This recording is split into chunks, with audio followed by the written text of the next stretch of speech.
नमस्कार मेरे प्यारे भारतवासियों और मेरे प्यारे व्यूअर्स। और मैं आपके समक्ष फिर से एक नए वीडियो के साथ आया हूं। और आप तो जानते हैं कि my self S G Vajpayee और मैं द यूनिवर्स क्लासेस का ऑनर एंड टीचर हूं और साथ में एक एस्ट्रोलॉजर भी हूं। तो इस कड़ी में मैं एस्ट्रोलॉजी में कल मैंने कुछ आपको नॉलेज दिया था और आज फिर से कुछ इंटरेस्टिंग नॉलेज में लेकर आपके सामने समक्ष प्रस्तुत हुआ हूँ। तो आप समझें, सुने और अपने ध्यान में इसको उतारें।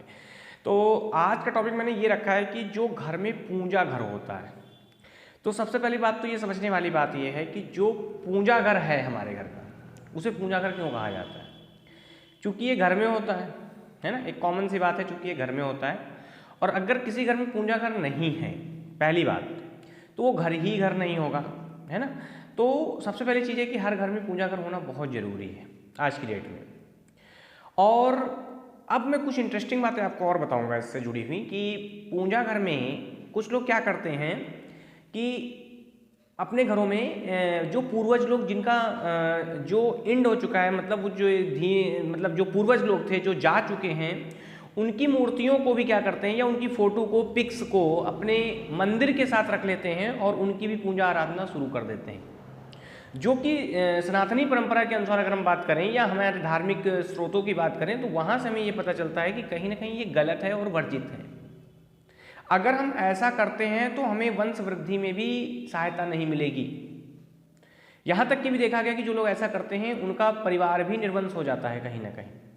तो हमें इन बातों का ध्यान रखना है।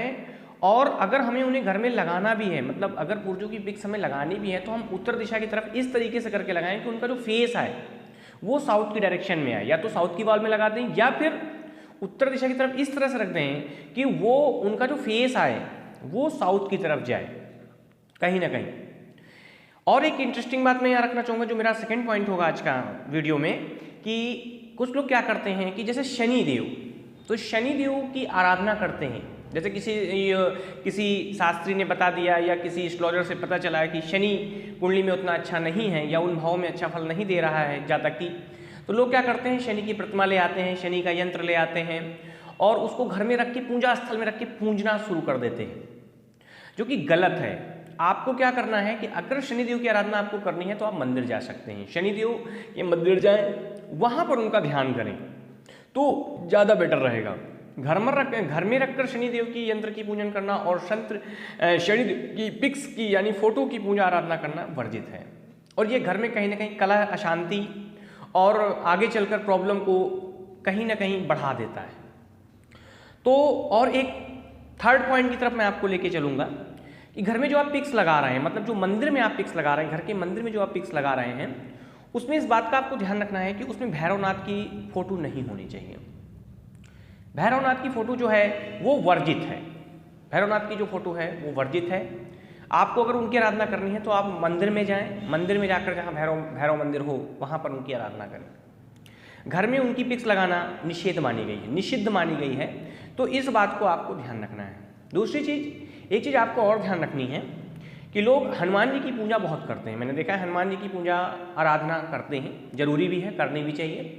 लेकिन सबसे पहली चीज़ ये है कि जहाँ पर भी हनुमान जी की पूजा आराधना होती है वहाँ पर नशे आदि से दूर रहना चाहिए। सबसे पहला पॉइंट तो ये है कि अगर आप नशे में रहते हैं, एडिक्शन आदि का सेवन करते हैं और हनुमान जी की भी आराधना करते हैं कहीं ना कहीं, तो यहाँ पर आपको थोड़े से बुरे परिणाम देखने को मिल सकते हैं।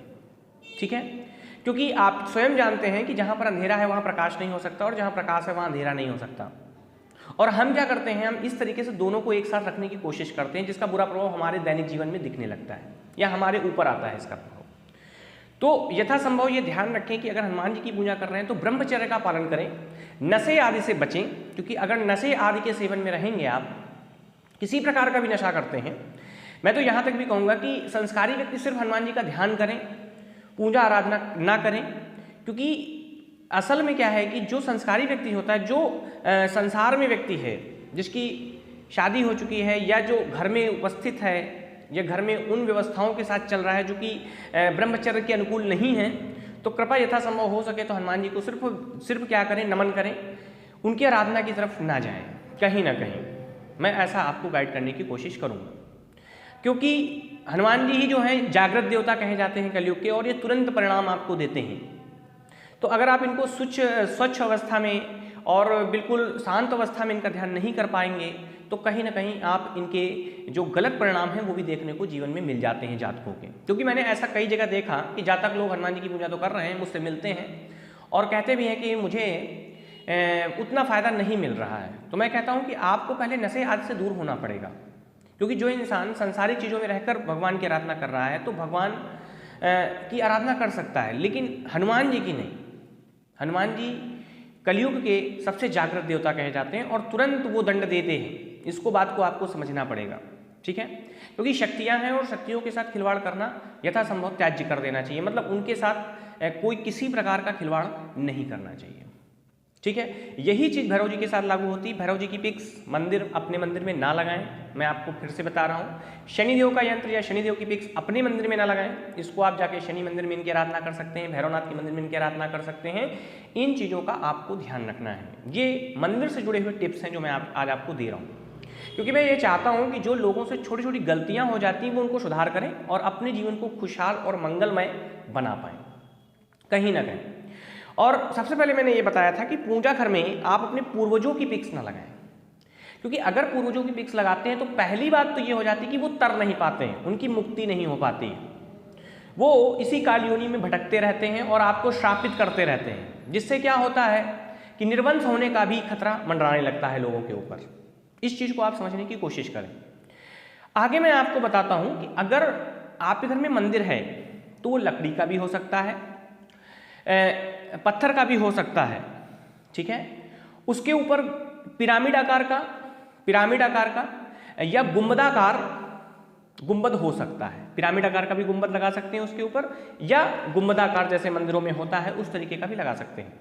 लेकिन एक चीज़ का ध्यान रखना, मैंने कई घरों में विजिट किया है तो मैंने ये पाया है कि उन घरों में जो मंदिर बने हुए हैं वो मेटल्स के बना दिए गए हैं, मतलब धातु का यूज हुआ है, जैसे आयरन का यूज करके मंदिर बना दिया गया है। तो कृपया कर इस चीज़ का ध्यान रखें कि धातु से बने हुए मंदिरों का यूज नहीं किया जाता है, ठीक है।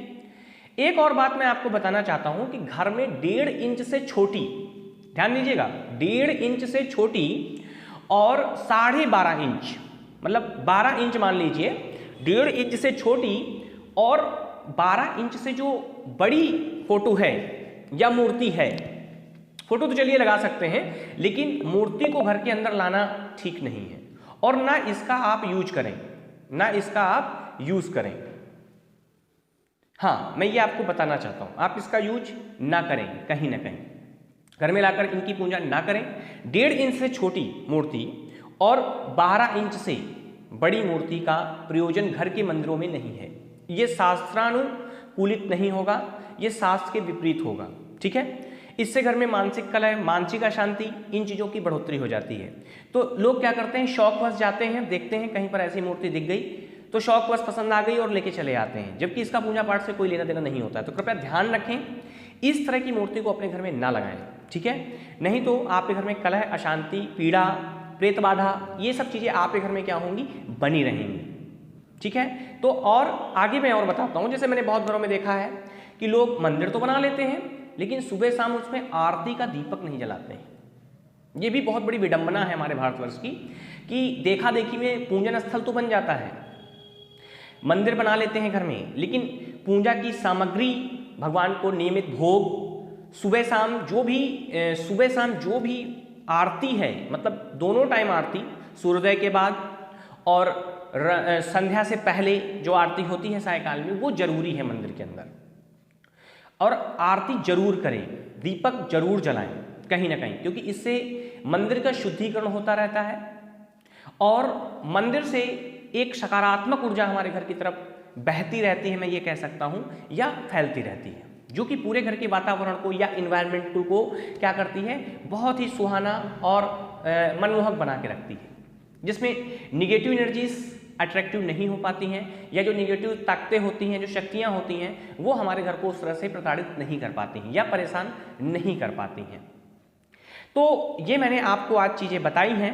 और एक चीज़ का और ध्यान रखना है, जैसे कुछ लोग जनेऊ धारण करते हैं, ठीक है, तो जो जनेऊ होता है उसको कभी भी पूजा घर में रख के उसका पूजन नहीं करना चाहिए। जैसे मैंने कई जगह में गया तो मैंने देखा कि वहाँ जनेऊ भी रख के लोग पूजन कर रहे थे, तो मैंने उनको रोका, मैंने उनको समझाया कि ऐसा शास्त्रानुकूलित नहीं है, तो इससे भी आप बचें। जनेऊ, जैसे लोग होते हैं ना जिन लोगों का जनेऊ हो जाता है तो वो अपना ही जनेऊ उतार के धर देते हैं और उसकी पूजा करना शुरू कर देते हैं।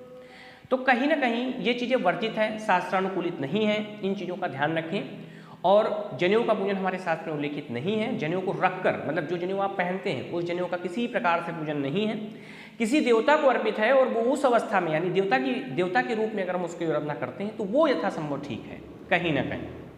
तो इन चीज़ों का आपको ध्यान रखना है। और मैं एक इंटरेस्टिंग फैक्ट आपको बता देता हूँ, जैसे किसी घर में अगर किसी के बच्चे नहीं हैं, यानी वो संतानहीन है या संतान है ही नहीं, तो अगर उसने गोद लिया है यानी दत्तक पुत्र है या दत्तक पुत्री उसने गोद ली है, या फिर वो उसका परिवार निर्वंश ही समाप्त हो गया है, तो इस चीज़ का ध्यान रखें कि उसके घर की मूर्तियाँ, जितनी भी मूर्तियाँ हों, उनको क्या करें, किसी सरोवर में, किसी नदी में प्रवाहित कर दें। उन मूर्तियों को रखकर कभी भी आप अपने घर में, जैसे होता है क्या है कि कभी कभार परिवार में आपको मिल गई इस तरह की मूर्तियाँ या पिक्स, तो उनको आप पूजा आराधना शुरू कर देते हैं अपने घर में, जो कि कहीं ना कहीं शास्त्रानुकूलित है। इससे क्या होगा कि जो उनके परिवार के साथ हुआ है वही आपके परिवार के साथ भी होने की संभावना बन जाती है। ठीक है, क्यों?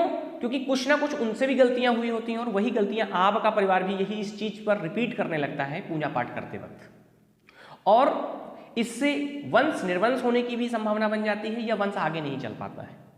क्योंकि पूजा पाठ का नियम विधान बहुत जरूरी है। धीमे धीमे मैं आपको आगे की वीडियो में बताता रहूंगा कि किस तरीके से हमें कौन से देवता की पिक्स अपने मंदिर में लगानी है, किसकी पूजा आराधना करनी है, किन मंत्रों का उच्चारण करना है, किस तरीके से करना है, किस विधि विधान से करना है। तो आपको मैं पूरी इन्फॉर्मेशन धीमे धीमे, मतलब आने वाले जो आगामी वीडियो होंगे उनके माध्यम से मैं आपको देता रहूँगा। तो मुझे ये लगता है कि जो मैंने आज आपको इन्फॉर्मेशन दी है, इस इन्फॉर्मेशन से आपको काफ़ी कुछ इंटरेस्टिंग फैक्ट पता चल गए होंगे अपने मंदिर से जुड़े हुए। तो कृपया करके इन चीज़ों का अपने घर में ध्यान रखें और इन गलतियों को करने से बचें, क्योंकि अगर आप इन गलतियों को करने से बचेंगे तो आपका जीवन मंगलमय और सुखमय होगा, ऐसी मैं कामना करता हूँ। तो आज मैं अपनी इस वीडियो का समापन करता हूँ, फिर मिलूंगा नेक्स्ट दिन। Till then bye bye.